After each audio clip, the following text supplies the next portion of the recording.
नमस्कार, आपका स्वागत है। और यूएस फेड की सख्ती का असर अब बुलियन बाजार पर दिखने लगा है। एमसीएक्स और कॉमेक्स दोनों पर चांदी की कीमतों में दबाव है, लेकिन कीमतें कम होने के कारण देश में चांदी का एक्सपोर्ट यहां पर बढ़ा है। तो आने वाले दिनों में कैसी रहेगी चांदी की चाल, देश में कैसी हो सकती है चांदी की मांग, इन सब मुद्दों पर बात करने के लिए आज हमारे साथ हैं मोतीलाल ओसवाल के head of commodities Kishore Narne, Foresight bullion India के founder Viraj Didwania, metal focus के principal consultant South Asia Chirag Sheth और आम्रपाली गुजरात के सीईओ चिराग ठक्कर। अच्छी खासी उठापटक यहाँ पर हमने चांदी के भाव में आते हुए देखी है और आप सबसे यही एक सवाल सबसे पहले तो रहेगा कि आने वाले समय में क्या फैक्टर्स, फंडामेंटल्स यहाँ पर देखने चाहिए और चांदी के प्राइसेस का आउटलुक अब यहाँ से क्या रह सकता है। किशोर, आपसे ही शुरू करेंगे। और चाहे वो जनवरी था या फरवरी या फिर मार्च की शुरुआत, हमने किसी भी महीने में चांदी को यहाँ पर बहुत अच्छे से परफॉर्म करते हुए नहीं देखा। एक्चुअली चांदी यहां पर अंडर परफॉर्म ही करी है और अब तो हमने $20 के स्तर भी इस हफ्ते में टूटते हुए देखे हैं। कैसे देखते हैं आप प्राइसेस और आगे जाते हुए किन फैक्टर्स पे आप ध्यान रखेंगे? मनीषा, आई थिंक यहाँ पे ओवरऑल फैक्टर्स एंड आउटलुक थोड़ा कॉन्ट्राडिक्टरी चल रहा है फिलहाल के लिए। एंड सिल्वर का अगर देखें तो पिछले 2 साल में 2021-22 दोनों साल में कुछ खास परफॉर्मेंस दिया नहीं है। उससे पहले अगर आपको 2019 और 2020 का देखेंगे, उस हिसाब से जो रिटर्न्स दिया थे, आई थिंक 2019 में 21% का रिटर्न दिया था। उसके बाद अराउंड 45-46% बढ़ गया था सिल्वर। उस हिसाब से अगर देखेगा तो लास्ट 2 साल से थोड़ा सा सुस्त रहा, number one. Number two, fundamental factors जो है, जो स्पेशली जो सिल्वर में 40% ही आपको अलग अलग तरीके का कंजम्पशन या कंज्यूमर डिमांड या इन्वेस्टर डिमांड बोल दीजिए, आपको बार या यूटेंसिल्स या सिल्वर ज्वेलरी हो गया, वो सब 30-40% रहेगा। 60% तो एक्चुअली इंडस्ट्रियल डिमांड है। वहां पे बहुत बड़ा बदलाव दिख रहे हैं। ग्रीन टेक्नोलॉजी के ऊपर ग्लोबल इन्वेस्टमेंट्स जा रहे हैं। ग्रीन टेक्नोलॉजी में सिल्वर का बहुत ही बड़ा महत्वपूर्ण हिस्सा है। वहां पे इधर सोलर पैनल्स और देख लीजिए या ईवीस देख लीजिए कि जहाँ पे नॉर्मल व्हीकल में, अगर आप इवन हाइब्रिड व्हीकल भी पकड़ लीजिए, तो वहाँ पे 25-30 ग्राम का जो सिल्वर यूज होता है पर व्हीकल, जहाँ पे ईवी में 50-60 ग्राम के आसपास का यूज हो जाता है। सो जहाँ पे जो जंप आ रहा है वो कंजम्पशन साइड जंप आ रहा है और उस हिसाब से डिमांड बढ़ने वाला है। बट यहाँ पे जो कोविड की वजह से जो चाइना में स्लो डाउन आया, वो कहीं ना कहीं शॉर्ट टर्म में इम्पैक्ट किया था। उसके वजह से करेक्शन देखा है। डॉलर का जो मजबूती है वो भी थोड़ा बहुत बुलियंस को जो हैम्पर किया है, वो भी शॉर्ट टर्म करेक्शन के लिए जा रहा है। So even further current levels पे आपको टेक्निकल पैटर्न्स देखेगा तो शायद और $1-2 डाउनसाइड दिख रहे हैं। सो $18 तक भी आ सकता है। जो इंडियन मार्केट्स में अगर देखेगा तो 56,000 57,000 तक भी डाउनसाइड आ सकता है। But that is the bottom. So मेरे हिसाब से एनीवेयर क्लोज टू 57-58,000 के नीचे मुझे सस्टेनेबल चांदी का प्राइस लगता नहीं है।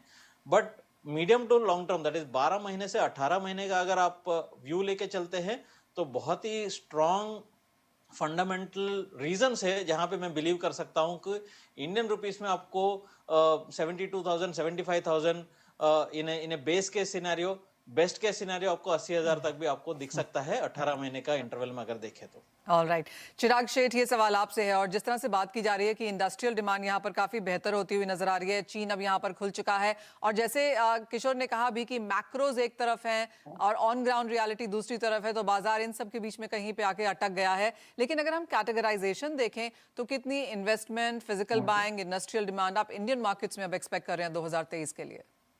देखिए, मैं किशोर की बात से कुछ हद तक सहमत हूँ। जहाँ पे अगर हम डिमांड की बात करें तो डिमांड में काफी हद तक बहुत ज्यादा स्ट्रेंथ दिखाई दिया है 2022 में। इसमें बहुत ज्यादा इंडियन मार्केट का एक योगदान रहा है। जैसे हमने देखा है कि इंडिया में ज्वेलरी देखे, इन्वेस्टमेंट देखे, सिल्वरवेयर देखे, इन सब में काफी हद तक बहुत ही ज्यादा शार्प रिकवरी हुई है। इसका रीजन ये भी है कि कंज्यूमर लेवल डिमांड भी आई है और रीस्टॉकिंग ट्रेड की तरफ से भी आया है। अगर हम इंडस्ट्रियल की बात करें तो किशोर ने दो बहुत ही इंपॉर्टेंट चीज कही। एक, जैसे हम कहते हैं कि जो इलेक्ट्रॉनिक एंड इलेक्ट्रिकल डिमांड है वो काफी हद तक स्ट्रांग रही है। उसमें काफी सारे जो देश है, जैसे इंडिया है, उसे एक चाइना प्लस वन जो कंपनीज जिसे कहते हैं डी हेजिंग करना चाहते हैं, उसका भी एक फायदा हुआ है। और दूसरी बात, फोटोवोल्टेक है, ग्रीन टेक्नोलॉजी है, उसका भी एक सपोर्ट जरूर डिमांड पे आया हुआ है। जबकि हम प्राइस देखें, प्राइस का एक्चुअली और गोल्ड सिल्वर एक पिक्यूलर चीज है।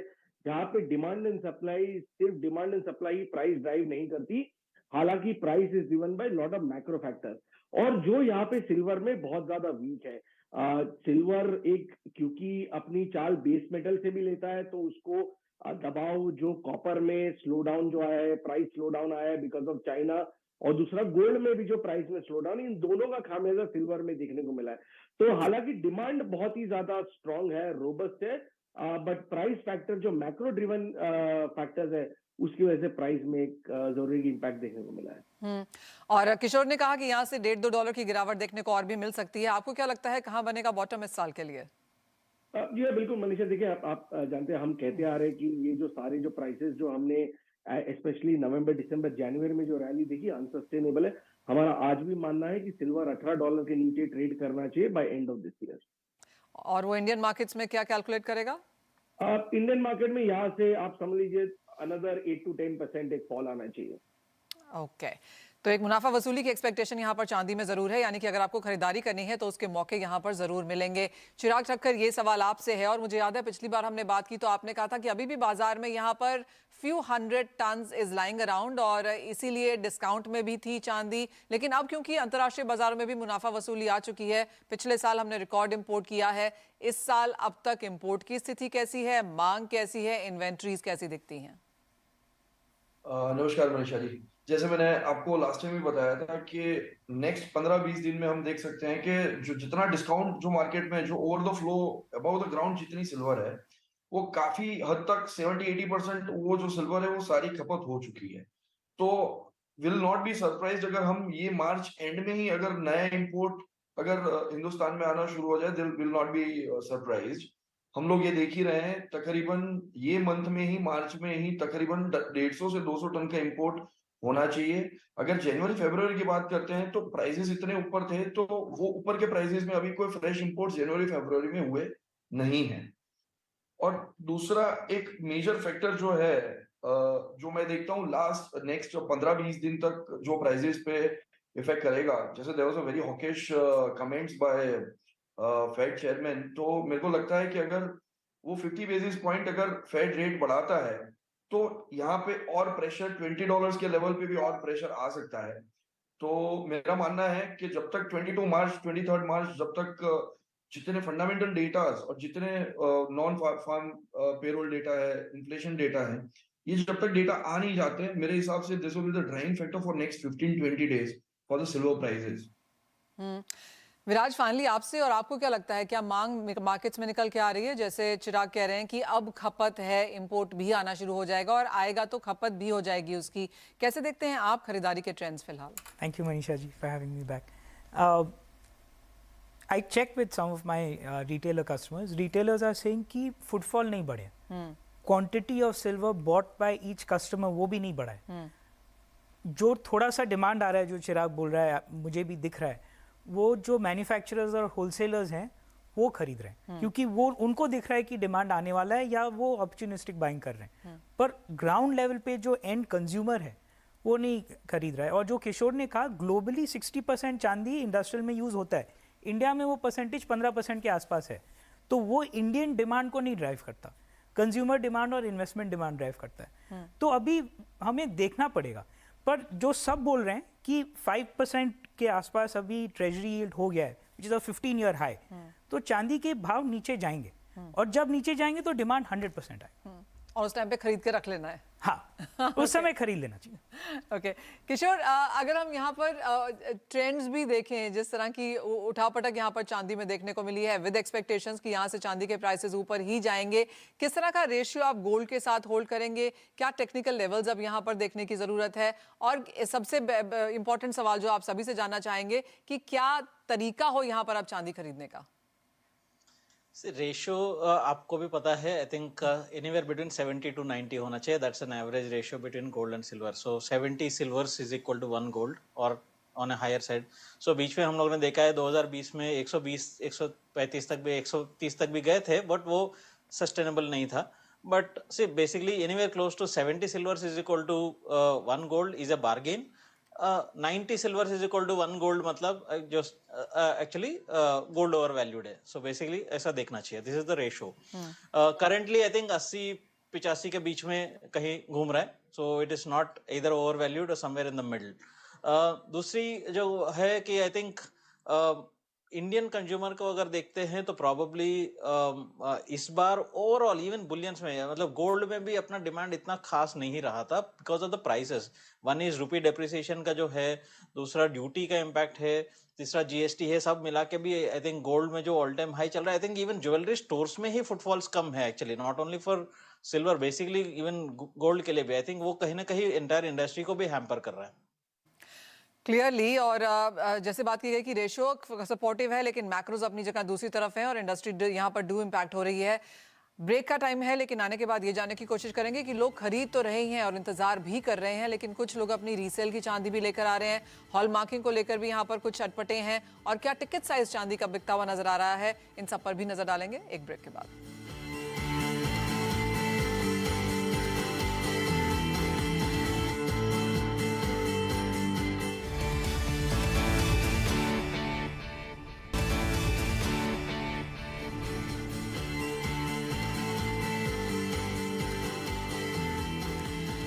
आपका स्वागत है। और चांदी ऑफ कोर्स एक छोटी कमोडिटी है, वॉलेटाइल है, लेकिन इंडियन मार्केट्स में पिछले साल हमने अच्छी खासे इंपोर्ट्स आते हुए देखे हैं। और अगर हम रूरल इंडिया की बात करें तो यहाँ पर चांदी की खपत बहुत ज्यादा होती है, और अब तो सामने इंडस्ट्रियल सेक्टर भी है, तो पूरे साल यहाँ पर चांदी चलती रहती है। अब इसे किसी फेस्टिवल या ऑस्पिशियस दिनों का भी इंतजार नहीं है। ये एक ऐसी कमोडिटी बन चुकी है जो पूरे साल डिमांड, सप्लाई और मूवमेंट में रहती है।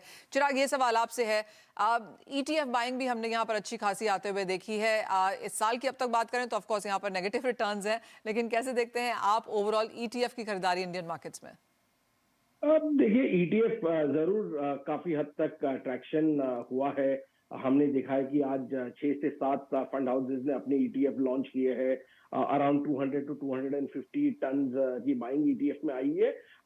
देखिए, एक चीज है कि इंडिया में आज भी फिजिकल होल्डिंग को लेके बहुत ज्यादा तवज्जो दी जाती है। हमने ये गोल्ड में भी देखा हुआ है कि गोल्ड की ETF शायद 12-13 साल से एग्जिस्टिंग है, बट 30 से 40 टन की होल्डिंग उसकी में हुई है। उसके कंपैरिजन में चांदी में काफी हद तक बहुत ही बढ़िया ट्रैक्शन मिला है, क्योंकि चांदी एक बल्की आइटम होता है, तो काफी लोगों को ETF में सहूलियत हो जाती है इन्वेस्टमेंट करने के लिए। मेरा अनुमान है, क्योंकि चांदी की जो इन्वेस्टमेंट है वो इतनी ज्यादा प्राइस सेंसिटिव है, जैसे हम थोड़ा और ड्रॉप देखेंगे प्राइसेस में और ETF के AMCs अगर इसको अच्छी तरह से मार्केट करेंगे तो इसके अंदर भी बहुत ज्यादा ट्रैक्शन देखने को मिलेगा और भी। राइट। चिराग ठक्कर, ये सवाल आपसे है, हॉलमार्किंग की जब तक बात होती है तो सोने में मैंडेटरी है, HUID के भी इतनी सारी हम यहाँ पर बातें कर चुके हैं, डिबेट्स कर चुके हैं। जहां तक चांदी है ये मैंडेटरी नहीं है, यहाँ पर भी कुछ कंसर्न्स, कुछ बातचीत फिलहाल चल रही है। As a industry stakeholder आपका व्यू पॉइंट क्या है? मनीषा जी, तकरीबन देयर वाज एक कई ग्रुपों में और सोर्सेज में ये एसोसिएशन वगैरह में ये बातें चल रही हैं, which is right now very hot topic, कि जैसे गवर्नमेंट ने गोल्ड में हॉलमार्किंग कंपलसरी किया है, वैसे सिल्वर को भी हॉलमार्किंग कंपलसरी किया जाए। और बाय द टाइम जब तक वो मार्केट में आता है तब तक, जैसे चिराग जी ने बताया, ETF और डिजिटल सिल्वर जैसे आर द बेस्ट प्लेटफॉर्म्स जहां पे आप आपका सिल्वर बाय कर सकते हैं, जहां पे आप SIP भी कर सकते हैं। और वैसे चांदी इज अ बल्की आइटम, अगर मान लो किसी ने अगर 5 किलो भी इन्वेस्ट किया है या 10 किलो किया है, 25 किलो किया है, तो धीरे धीरे करके अगर उसको बढ़ा के एक साथ उसका अगर डिलीवरी भी लेना है, तो ये जितने सारे डिजिटल प्लेटफॉर्म्स हैं, यहाँ पे छोटे छोटे जो इन्वेस्टर्स हैं उनकी मांग बहुत बढ़ के आती दिख रही है। हम लोग एक प्लेटफॉर्म चलाते हैं डिजी सिल्वर, वहां पे भी हमने लास्ट 3 महीने में कई सारी ऐसी मूवमेंट्स देखी है जहां पे जब प्राइसेस आज से 2 महीने पहले वेर ट्रेडिंग अराउंड 68-69,000, काफी सारे लोगों ने वहां पे वही प्लेटफॉर्म पे प्रॉफिट टेकिंग करके अभी निचले के स्तर पे कई लोग वही लेवल पे वापस नए लेवल्स पे बाय कर रहे हैं। तो I think ETF and the digi silver platform are the best platform to start investing in small amounts. Okay, so online silver ETF buying यहाँ पर बेहतरीन होने लगी है। एक और चीज है विराज, वो है रीसेल ऑफ सिल्वर, क्योंकि जब आप बहुत चांदी नहीं खरीदते, वो डिस्काउंट में होती है। ऑफ कोर्स अनऑफिशियल चैनल्स तो एक चीज है ही, लेकिन दूसरी चीज यहाँ पर है रीसाइक्लिंग, फैब्रिकेशन। वो नंबर्स कैसे देखें आपने इंडियन मार्केट्स में? सो मनीषा जी, दिवाली के बाद ज़्यादा चांदी इंपोर्ट नहीं हुआ है कंट्री में। जैन-फेब में तो ऑलमोस्ट ना के बराबर है, बट चांदी बिक रही है। तो कैसे हो रहा है? लोग अपना पुराना चांदी लेके उसको दे रहे हैं और उसको कन्वर्ट कर रहे हैं, या अपना पुराना आर्टिकल देके बोल रहे हैं नया बनाओ। तो इससे काम चल रहा है।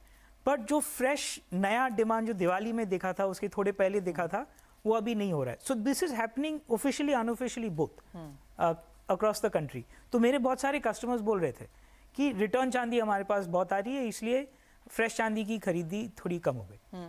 और अब लेकिन विराज, अक्षय तृतीया आने वाला है, मई जून में फिर शादियां शुरू हो जाएंगी वहां पर, तो किस तरह की तैयारी अब बाजार करके ले रहा है?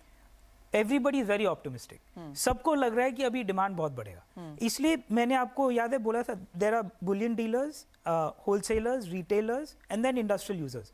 तो जो होलसेलर्स और मैन्युफैक्चरर्स हैं उनका डिमांड काफ़ी है, बिकॉज उनका अजम्पशन है कि अभी डिमांड बहुत आने वाला है। तो हम लोग 9 स्टेट्स में 30 शहरों में बेचते हैं, तो सबसे थोड़ा हमारा टच रहता है। ये पैन इंडिया सबको थोड़ा पॉजिटिविटी है। ऑलराइट, तो आप सबसे एक फाइनल सवाल अब यहाँ पर है। तो काफी सारी चीजें हैं बाजार में ऑफ कोर्स देखने के लिए, चाहे वो हॉलमार्क है जिसकी बातचीत हो रही है, चांदी ETF में लोगों ने खरीदारी शुरू कर दी है, इंडस्ट्रियल डिमांड यहाँ पर अच्छी खासी होने वाली है।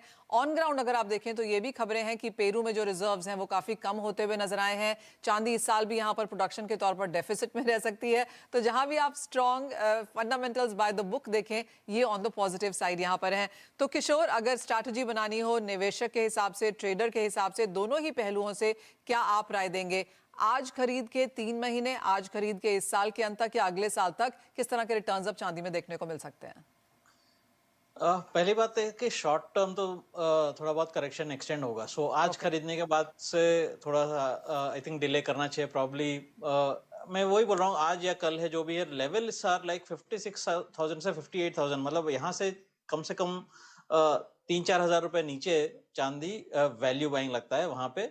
सो मुझे नहीं लगता है कि 56-58 के नीचे ज्यादा सस्टेनेबल नहीं होगा। मैं ये नहीं बोल रहा हूँ उसके नीचे नहीं जाएगा, बट जा भी सकता है, बट ज्यादा सस्टेनेबल नहीं रहेगा। वो लेवल्स कभी भी आए वहां पे वैल्यू बाइंग कर सकते हैं। बट आपका जो टाइम फ्रेम है वो आपको बहुत जल्दी जो है सिल्वर में आ भी सकता है, मैं ये नहीं बोल रहा हूँ, बट इसका जो इन्वेस्टमेंट का टाइम फ्रेम है कम से कम 12 महीने से 18 महीने रखना चाहिए। Because if you are playing fundamentals, commodity का फंडामेंटल्स कम से कम आपको 3 क्वार्टर से 6 क्वार्टर के बीच में आपको पैसा देगा। So if you have that kind of a longer time frame investment का, सेकंड थोड़ा वेट करना चाहिए, पेशेंस रखना चाहिए। तीसरी बात है, जैसा आपने स्टार्ट में भी बोला था कि सिल्वर वेरी वोलेटाइल कमोडिटी होता है। तो अगर आप ETF खरीद रहे हैं तो आपको ज्यादा वोलेटिलिटी से आपको ज्यादा तकलीफ नहीं आएगा, बिकॉज आपसे रोज कोई पैसा मांगने के लिए नहीं आएगा। बट अगर आप डेरिवेटिव्स में करते हैं तो आपको ये ध्यान रखना पड़ेगा, आपका लिवरेज कम रखे, वोलेटिलिटी आएगा उसका प्रोविजन रख लीजिए और कम क्वांटिटी रख लीजिए, सो दैट कि आप लास्ट तक, मतलब जहां आपको 12 महीने से 18 महीना इन्वेस्टेड रह सके। अदरवाइज वॉलेटिलिटी में आप पैनिक हो सकते हैं। That is the silver's nature, so उससे बच के रहना चाहिए। ऑलराइट, चिराग शेठ, आपसे 2 ही फिगर्स चाहिए। ऑफ कोर्स आप यहाँ पर बेरिश हैं और प्राइसेस नीचे गिरते भी आए हैं। आप एक सपोर्ट लेवल कहाँ बनता हुआ देखते हैं चांदी के लिए, एक वर्स्ट केस नीचे की तरफ? अब देखिए, मेरा मानना है कि शायद ये फॉल $19.5 या $19 के आसपास थोड़ा बहुत सेटल जरूर हो सकती है, जब मार्केट थोड़ा बहुत कंसोलिडेशन में जा सकता है। Okay. हालांकि अभी भी हमारा मानना है कि $18 के नीचे मार्केट ट्रेड करेगा। ऑलराइट, तो बेरिशनेस यहाँ पर अच्छी खासी रह सकती है। चिराग ठाकर, ये सवाल आपसे है, जब हम लोग फिजिकल में चांदी यहाँ पर लेते हैं, किस तरह के मेकिंग चार्जेस की एक्सपेक्टेशन की जानी चाहिए? क्योंकि ज्वेलरी जब हम देखते हैं तो 3% से लेके 25% ऑफ द फाइनल कॉस्ट कभी कभी बन जाती है। मेरे हिसाब से जहां तक वैल्यू एडिशन की बात है सिल्वर कमोडिटी में, तो मेरे हिसाब से between 5 to 15% is a standard which will keep going on. Other than that, being a investor, मैं बताऊंगा कि जब तक जितने फंडामेंटल डेटा जो आ रहे हैं बाहर के मार्केट से, यूएस मार्केट से, वो जब तक डेटा सारे आ ना जाए तब तक मेरे हिसाब से वेट करना चाहिए। I believe 60,000 should be a very good level to start buying. Other than that, being a trader, मेरे हिसाब से नेक्स्ट 10-15 दिन तक चांदी के मार्केट से दूर रहना चाहिए, जब तक सारी सिग्नल्स क्लियर ना हो जाए तब तक बीइंग अ ट्रेडर ये लेवल्स पे भी ना ही बाय करना चाहिए, ना ही सेल करना चाहिए, वेट एंड वॉच करना चाहिए नेक्स्ट 10 से 15 दिन के लिए। ऑलराइट, विराज, एक फाइनल आपसे भी यहाँ पर कमेंट लेना चाहेंगे, कैसे आप क्या एडवाइस करेंगे चांदी के निवेशकों को यहाँ पर? मैं अपने सारे कस्टमर्स को बोलता हूँ कि जितना आपका खपत होने वाला है उतना ही लो। चांदी बहुत वॉलेटाइल है, बट जैसे सब बोल रहे हैं, वेट फॉर द बॉटम जो आएगा अभी कुछ महीनों में, एंड देन बाय। ऑलराइट, तो ये कोई नहीं आपसे कह रहा है कि आप बाजार में निवेश ना करें या फिर इन स्तरों पर खरीदें, डिप का इंतजार जरूर करें। ये सभी यहाँ पर एक्सपर्ट्स का मानना है और यहाँ से भी करीबन 3-4 हज़ार रुपए चांदी गिर सकती है, वहां पर खरीदें। साल के अंत तक, अगले साल तक चांदी यहाँ पर बुलिश रहने की आगे जाकर उम्मीद भी है। बहुत शुक्रिया आप सभी का यहाँ पर हमारे साथ समय निकालने के लिए और चांदी 360 डिग्रीज यहाँ पर सभी इसके एंगल्स पर बात भी करने के लिए। इसके साथ मुझे भी दीजिए इजाजत, लेकिन आप बने रहिए CNBC आवाज पर।